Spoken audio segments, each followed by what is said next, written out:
नमस्कार विद्यार्थी मित्रांनो, स्वागत आहे तुमचं आपलं चॅनल एमपीएससी गर्लवरती। मित्रांनो, मागील व्हिडिओमध्ये म्हणजे मी ह्या वीकमध्ये जेवढे काही व्हिडिओज अपलोड केलेले आहेत त्यामध्ये भरपूर जणांच्या अशा कमेंट्स आहेत की नक्की 2024 ची पूर्व परीक्षेची ऍड नक्की कधी पडणार आहे याबद्दल थोडीशी इन्फॉर्मेशन द्या। तर आजच्या व्हिडिओमध्ये मी तुम्हाला हे सांगणार आहे की ऍड कधीपर्यंत येणार आहे, सोबत तुमची एक्झाम कधी होऊ शकते, कोणत्या महिन्यामध्ये होऊ शकते प्रीची, त्यानंतर ग्रुप बी मधले पद आणि ग्रुप सी मधल्या पदांची म्हणजे किती पदांची जाहिरात येऊ शकते, हे 3 मुद्दे आपण डिस्कस करणार आहोत की जाहिरात कधी येणार, त्यानंतर परीक्षा कधीपर्यंत होऊ शकते आणि पद किती भरली जाणार आहेत। तर मित्रांनो, व्हिडिओ सुरू करण्यापूर्वी जर तुम्ही आपल्या चॅनलवरती हा व्हिडिओ फर्स्ट टाइम बघत असाल तर आपलं चॅनल सबस्क्राईब करून बेल आयकॉनवर सुद्धा प्रेस करायचं आहे, जेणेकरून स्पर्धा परीक्षेविषयीची महत्त्वपूर्ण माहिती आणि अशाच नवनवीन अपडेट तुमच्यापर्यंत लवकरात लवकर पोहोचतील। चला तर मित्रांनो, आपण आजच्या व्हिडिओला सुरुवात करूया।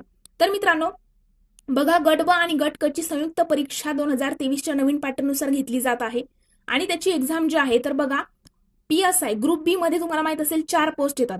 ग्रुप बी मध्ये पीएसआय, एसटीआय, एएसओ आणि एसआर म्हणजेच सब रजिस्टर, ज्याला मराठीमध्ये आपण दुय्यम निबंधक असे म्हणतो। तर हे 4 पद ग्रुप बी मध्ये भरली जातात। तर 2024 ला मित्रांनो पीएसआय चे जवळजवळ 450 प्लस जागा येण्याची शक्यता आहे। त्यानंतर एसटीआय जे आहे, एसटीआय पदाच्या स्टेट टॅक्स इन्स्पेक्टरच्या 200 प्लस जागा येऊ शकतात, एएसओच्या 55 प्लस आणि मित्रांनो एसआर जे आहे सब रजिस्टर, याचं मागणीपत्र अजूनही आयोगाकडे गेलेलं नाही। आता एक्झाम डिले का होत आहे, का उशीर होतोय, का जाहिरात येत नाही, ओके, तर त्याला हे कारण आहे की काही पदांचे मागणीपत्र एमपीएससी कडे गेलेलं आहे, म्हणजे राज्य लोकसेवा आयोगाकडे काहीच पदांचे मागणीपत्र त्यांना प्राप्त झालेले आहे। त्यापैकी असे काही पद आहेत ज्यांचं मागणीपत्र आयोगाकडे गेलेलं नाही, त्यामुळे एक्झामला त्या ठिकाणी डिले होत आहे। आणि बघा, ग्रुप सी मध्ये टॅक्स असिस्टंटच्या जवळजवळ 350 ते 400 जागा येण्याची शक्यता आहे, क्लर्क टायपिस्टच्या 750 प्लस आणि इंडस्ट्री इन्स्पेक्टरच्या 40 प्लस जागा येण्याची शक्यता आहे। आणि मित्रांनो या ठिकाणी एक्साइज सब इन्स्पेक्टरचं अद्यापही कळलेलं नाही की आयोगापर्यंत, तुम्हाला जर माहित असेल तर तुम्ही कमेंट सेक्शन मध्ये, तुमच्यापर्यंत जर माहिती आलेली असेल तर कमेंट सेक्शन मध्ये तुम्ही कळवू शकता, जेणेकरून बाकीच्या विद्यार्थ्यांनाही फायदा होईल। पण या ठिकाणी एक कारण असं आहे की आयोगाकडे आणखी काही पदांचे मागणीपत्र प्राप्त झालेले नाही, त्यामुळे एक्झामला डिले होते। मग एक्झाम कधीपर्यंत होऊ शकते, तर बघा आता जुलै महिन्याची एंडिंग आहे, 26 जुलै आज आहे, तर ऑगस्टच्या सेकंड वीक मध्ये जाहिरात येण्याची शक्यता आहे, दाट शक्यता आहे की ऑगस्टच्या सेकंड वीक मध्ये येऊ शकते। आणि मित्रांनो ऑगस्टच्या जर सेकंड वीक मध्ये म्हणजे दुसऱ्या आठवड्यामध्ये जर जाहिरात आली तर बघा तुम्हाला 20 दिवस जे आहे ते फॉर्म फिल करण्याकरिता देतात आणि 5 ते 6 दिवस आणखी एक्स्ट्रा वाढून देतील, कारण की भरपूर संख्या आहे, फॉर्म भरणारे भरपूर विद्यार्थी असतात, त्यामुळे 4 ते 5 दिवस तुम्हाला वाढवून देतातच, म्हणजे ऑगस्ट आणि सप्टेंबर त्यामध्ये जाणार। तर तुमची एक्झाम जी आहे म्हणजे एक्झॅक्ट कधी होऊ शकते, तर बघा नोव्हेंबर ते डिसेंबरच्या कालावधीमध्ये तुमची पूर्व परीक्षा होऊ शकते।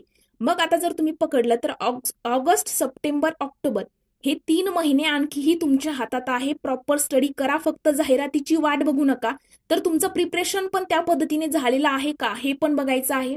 टाइम लावून तुम्हाला पेपर सोडवायचे आहेत, जर अभ्यासक्रम पूर्ण कव्हर झालेला असेल तर त्याची वारंवार रिव्हिजन करा, टायमर लावून तुम्हाला पेपर सोडवा, किती मार्क्स येतात, कुठे चुकतोय आपण, ह्या सगळ्या गोष्टी त्या ठिकाणी बघत चला। फक्त जाहिरात येणारच आहे, या वर्षीची जाहिरात कधी ना कधी येईलच, पण ती जाहिरात कधी येईल हा विचार करत तुमचा टाइम वेस्ट करू नका, सर्चिंग युट्यूबवरती करण्यात तुम्ही टाइम वेस्ट करू नका, एक प्रॉपर अभ्यासाचं नियोजन करा। जाहिरात जेव्हा येईल तेव्हा तुमचं प्रिपरेशन असं असायला हवं की जर उद्या जरी पेपर असला तर मी एवढं प्रिपेअर असायला पाहिजे की मला ही पोस्ट हवी ना, ती ह्या वर्षी मी प्रीला पास होणार आणि 100% मेन्सला मी क्वालिफाय असणार, अशा पद्धतीचा कॉन्फिडन्स तुमच्यामध्ये बिल्ड झाला पाहिजे। यानंतर सर्चिंग वगैरे करत बसू नका, जेव्हा कधी जाहिरात येईल मित्रांनो आपल्या चॅनलवरती मी सगळ्यात अगोदर तुमच्यापर्यंत ती अपडेट जी आहे ती पोहोचवणार आहे। त्यामुळे आपलं चॅनल जे आहे ते सबस्क्राईब करून तुम्हाला बेल आयकॉनवर सुद्धा प्रेस करायचं आहे, जेणेकरून जाहिरात आल्यानंतर सगळ्यात पहिली तुम्हाला नोटिफिकेशन जी आहे तुमच्या मोबाईलवरती येईल आपल्या चॅनलच्या थ्रू। तर आज आपण इथेच थांबणार आहोत। व्हिडिओ जर आवडला असेल तर व्हिडिओला लाईक, कमेंट आणि तुमच्या मित्रांसोबत देखील शेअर करायला विसरू नका। Thank you so much.